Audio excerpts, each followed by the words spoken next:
Pues en el vídeo de hoy vamos a enseñar cómo cambiar el emblema del intermitente lateral de BMW Z4.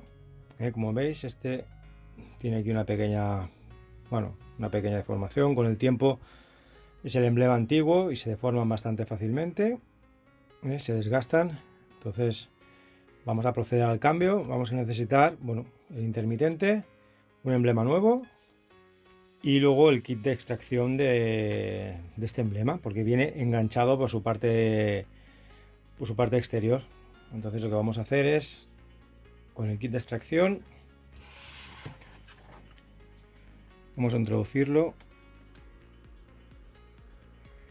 y vamos a ir quitando la goma,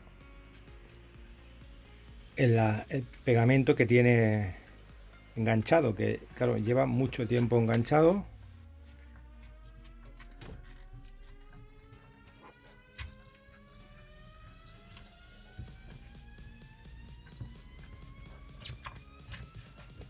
¿Ves? Ya tenemos parte insertado y ahora ya es mucho más fácil.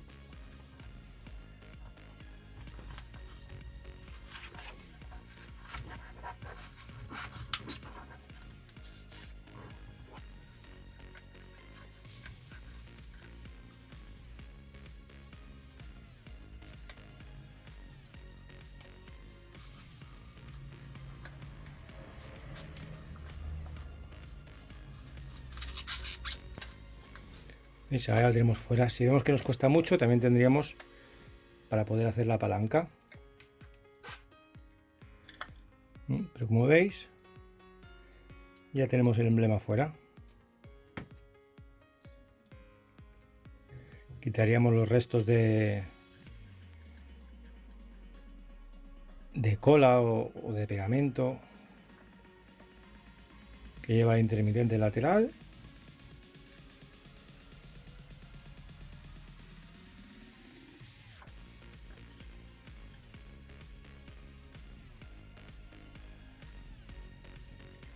¿Veis? Ya lo hemos podido quitar todo, ya está limpio.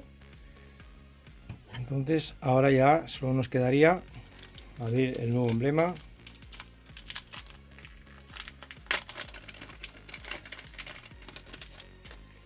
quitar la parte adhesiva trasera, lo que tapa el adhesivo,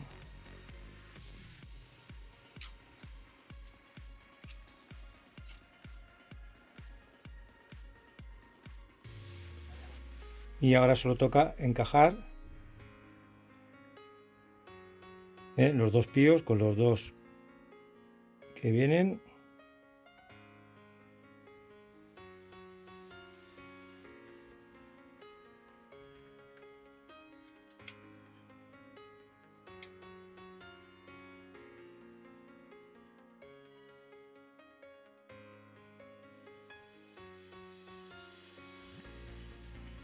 Y ya lo tendríamos. Ahora solo quedaría quitar el protector que lleva y tendríamos ya el intermitente con el emblema nuevo cambiado.